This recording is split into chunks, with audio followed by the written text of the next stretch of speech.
but for us we are delighted to welcome you in Kampala as the new Archbishop.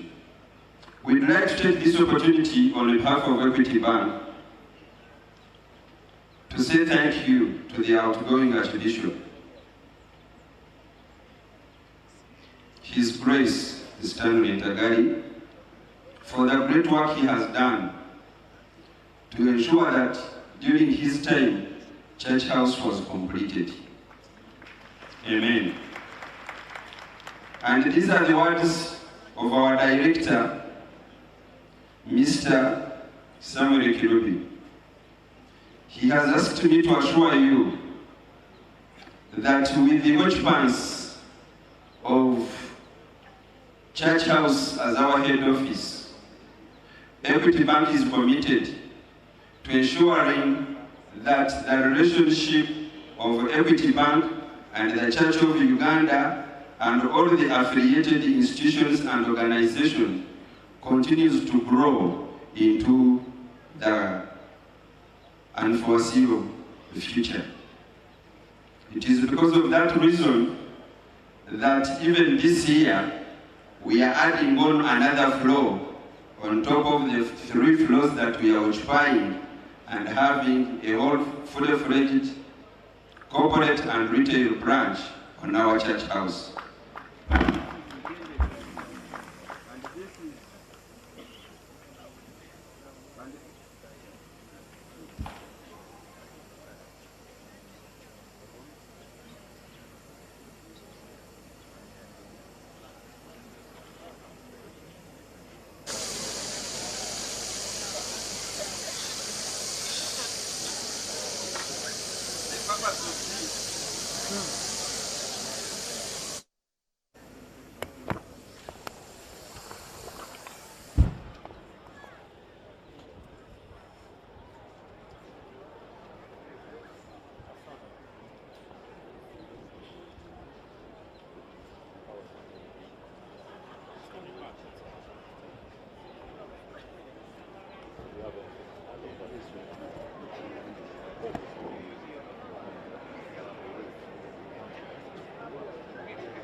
The Bishop present in appreciation of the work that Michana Diocese has really done with Equity Bank. We are handing over a check of 2.5 million shillings to our new bishop as a starting point, so that we can find the diocese account raised, at least to get compensation for the money.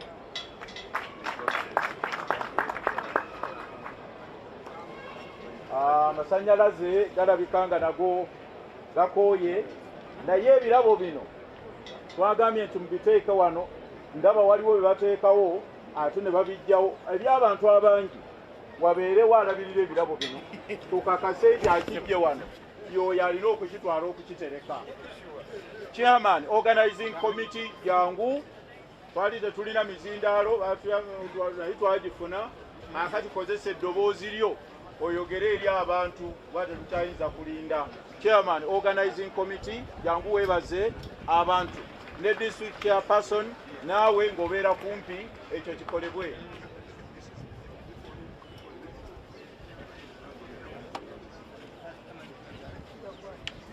Kale bannaffe mwebali nnyo, mwebalire ddala ebirabo n'obuwagizi bwonna eri obulabizi bw'emityana n'ekkanisa ya Uganda yonna okutwalira awamu.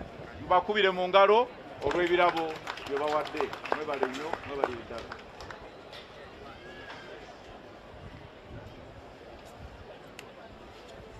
Chairman, Organizing Committee yazze wangi esebo ndowooza jangu wano kubanga n'empuliziganya ndowooza kasita onooyogera abali wano ffe ne tuwulira bali tunaabaliiramu nga tuzzeeka.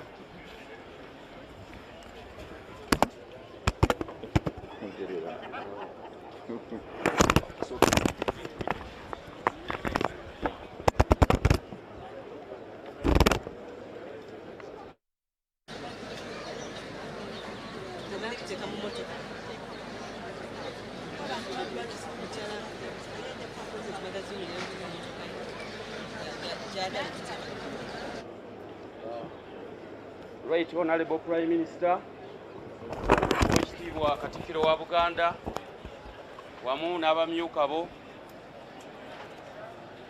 abakulembeze mu Central Government,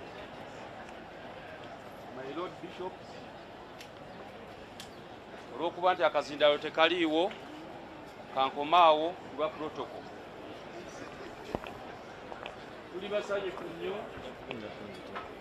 nga organizing committee olwa bannaffe bonna abava mu Mityana Diocese bwe twafuna amawulire nti Katonda yali atuwadde Dr. James Bukomeko ng'omulabirizi wa Mityana Diocese. Era twagala okwebaza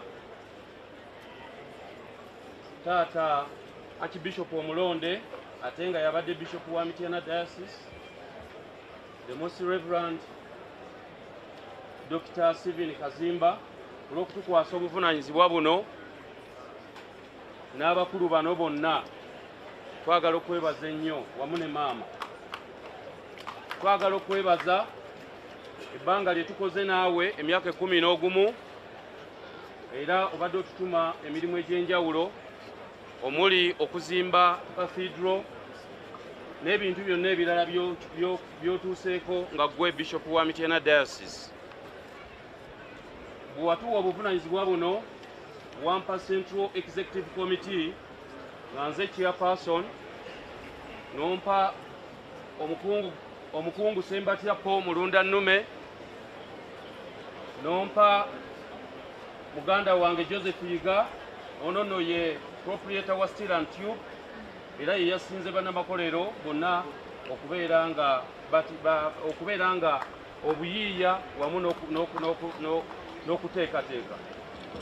Nonkwasa mukadde wange Godfrey Kirumira, ono ye chairman wa Kwagalana, ate Godfrey Kirumira ye chairman wa Kwagalana ate nga ye chairman waffe wa Landlords mu Kampala.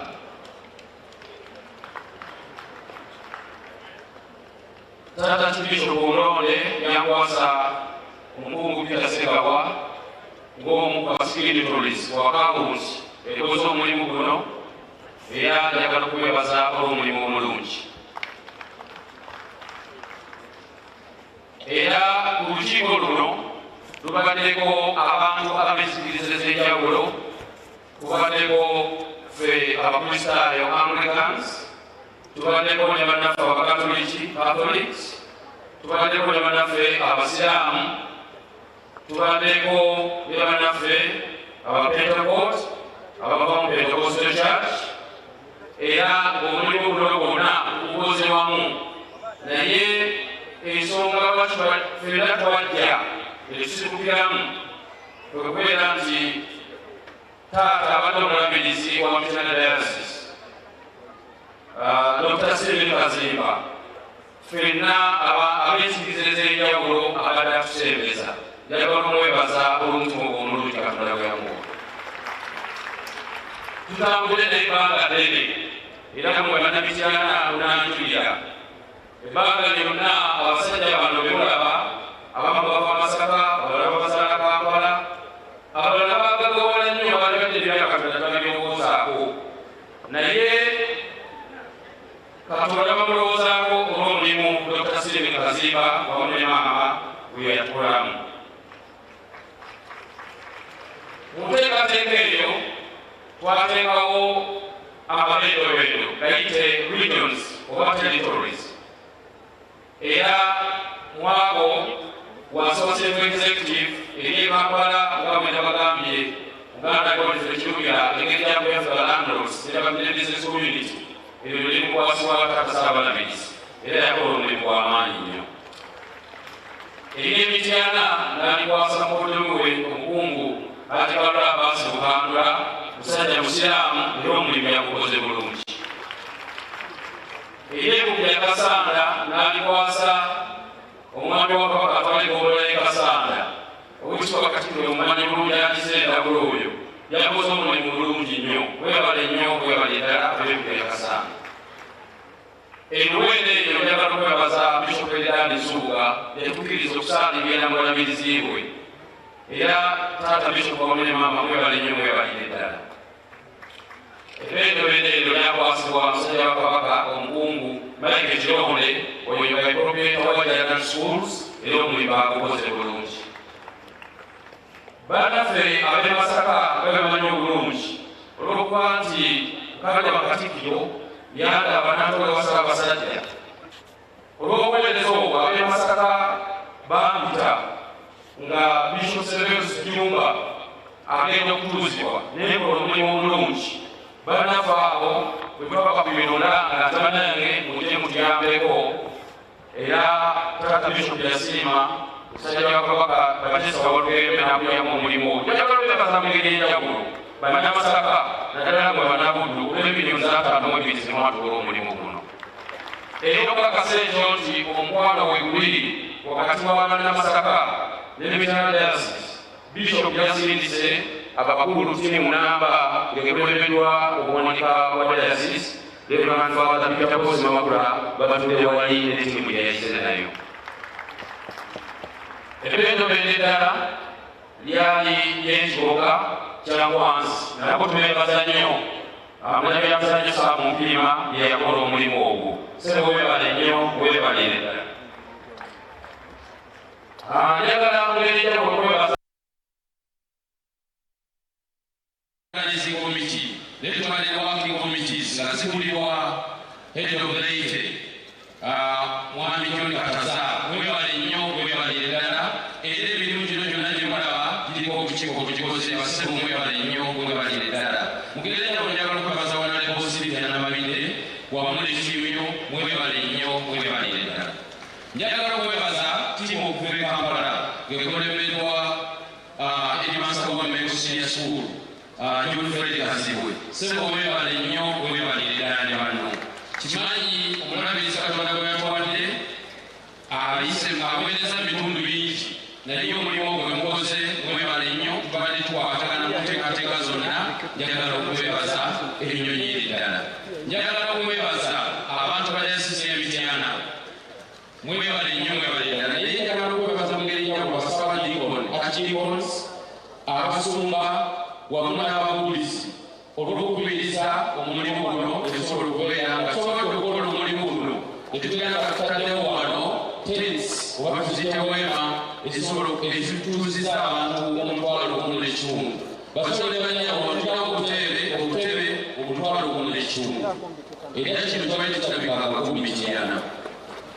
Taata Bishop we yali agoba omulimu yatugamba nti ndalaba e Masaka kyenjagala wano ate bano abakulu be nakola nabo njagala okubeebaza nga tugende Masaka mwebale nnyo mwebalire ddala. Njagala okwebaza mu ngeri y'enjawulo President wa Uganda mbadde chairman mu mirimu mingi nnyo wano Diocese naye kiyinza okugyayo bwe twali tuzimba Lutiko jjajja n'atuwa miliyoni 4 era sobola wazuna so the right honorable minister tutusise obubaka obwo wamu ne gavumenti kifuuyo. Njagala okwebaza media houses zonna nga ntandikira kusooka Kabaka wa Buganda Mwekiwa Katikkiro nga bw'otutegeeza Obwakabaka busosoze eddiini media houses omuli PBS, CBS zombiri nekoze omulimu w'amaanyi nnyo.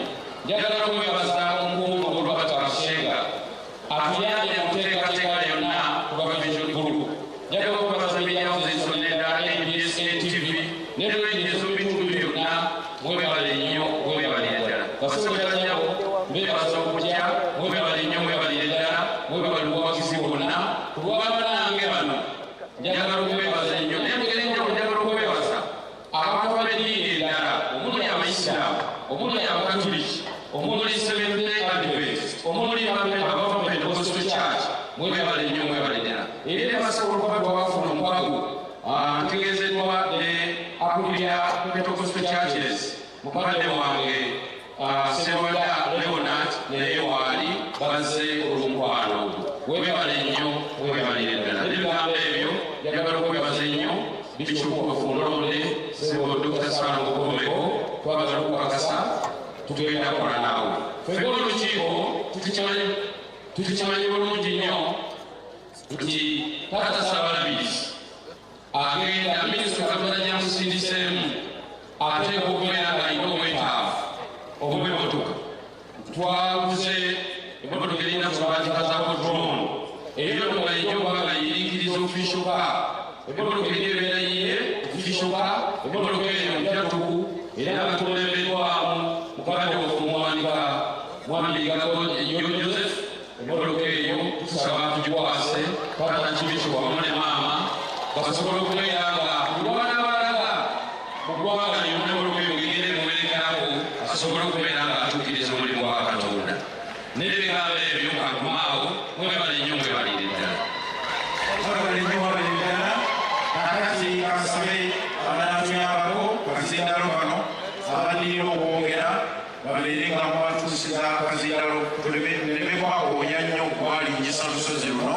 Kakati bajja kubeera awo.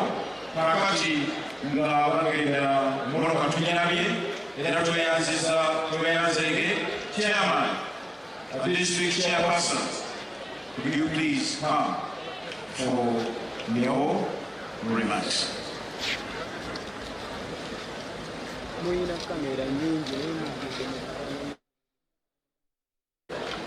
Ngenda kuyita mu bufunze tebayikonola Prime Minister ne Katikkiro wange owa Buganda banyabo ne basebo Dr. Joseph Luzige ssentebe wa disitulikiti y'e Mityana. Ebigambo byange bigenda kubeera bitono nnyo olwakadde twagala okwaniriza bishopu waffe Dr.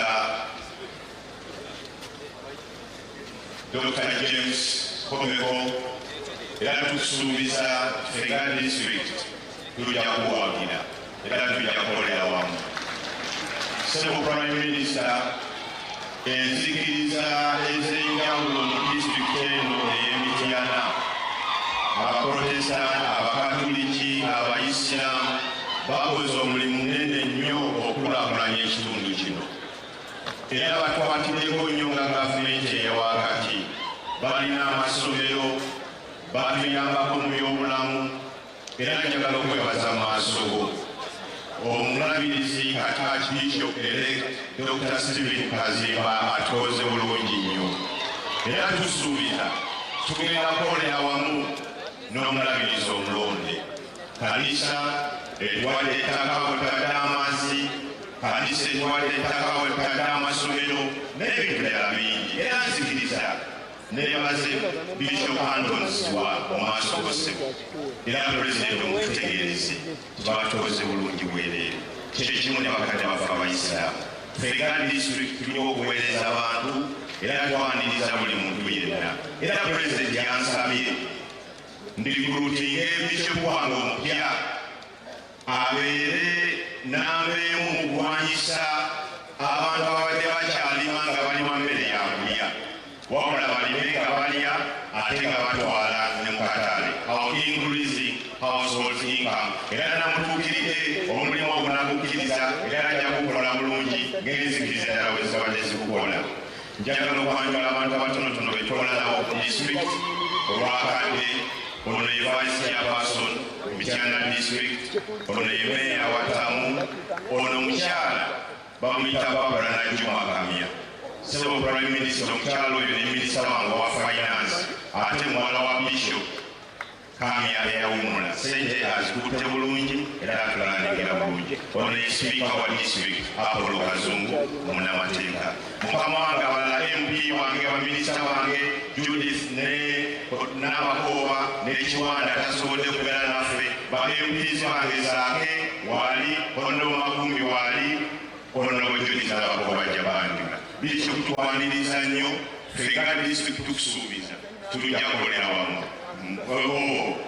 Ono ye taata waffe ffenna mu region eno fenna twava mu Mwende era basigatira bakibuuka Amooti badde Ssabye Watula ye chairman wa Mwende district. Webale nnyo webalire ddala.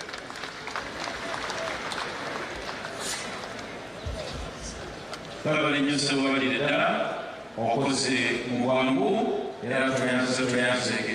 Aba Equity Bank bagamba nti oyinza okugenda n'olwalaba obwago oyagala okugulawo account mu bwangu ddala genda ne ID ebirala bajja kubikunnyonnyola baashas mwenna musabira okugenda wali motoka eyo eriko ebigambo vice production baashas mwenna mukuŋŋaanye awo kakati batwala omusala guno okuyita maama honorable minister Judith Nabakooba ojje onyanjule ba political leaders abali wano kubanjula kwokka ate mulongose ekigambo kino ono yavudde mu kubeera omulabirizi omulonde kati mulabirizi amaze okwawulibwa era atuuzibwa tetukyamuyita bishop elect kakati mulabirizi era okwanga tutambuliremu banga nene tubadde tukyalebedde bulooka eyo kati mulabirizi mutongole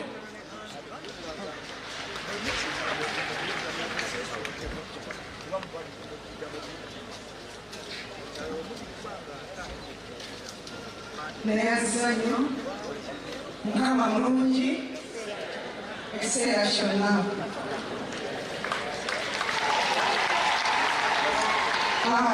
legezi okuwona Right Honorable Prime Minister Ndugu Dr. Ruhakana Rugunda Kamalabyonnala wa Buganda Oweekitiibwa Charles Peter Mayiga the Archbishop of the Church of Uganda, the Chairperson of the Episcopal Conference, Bishop Anthony Ziwa of Mityana Diocese, Ssaabasumba wa Kampala, ba ministers abali wano, ba MPs, ba ssebo ne bannyabo, balamusiriza, bampadde omulimu mutono gwakwanjula.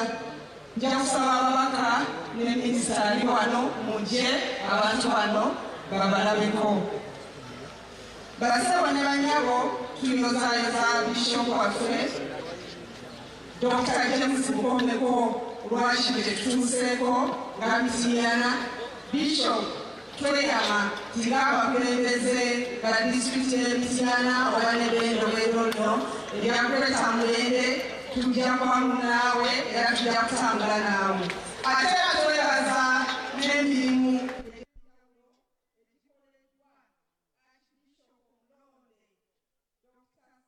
Kaziba omulimu omulungi gw'otukozeemu bw'otulola mu myoyo awamu n'omubiri ozindi ebintu bingi mu dayosisi yaffe eno tusaba Katonda akwasizeeko n'ebyolaze mbeebaza mwebale kujja kuneegattako maaso waffe tulina kifu waffe maama waffe Oweekitiibwa Dr. Ruth Nankabirwa naye waali tulina Oweekitiibwa Sempija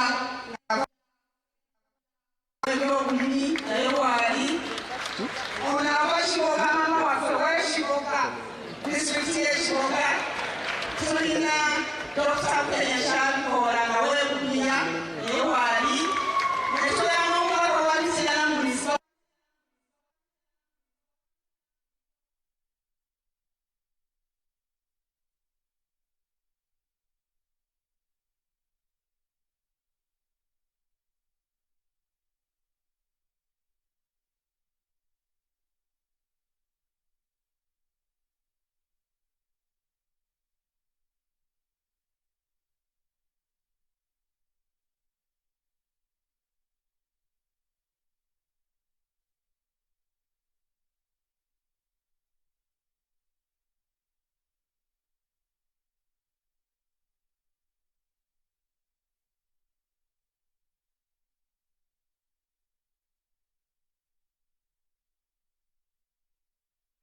President Mwebaza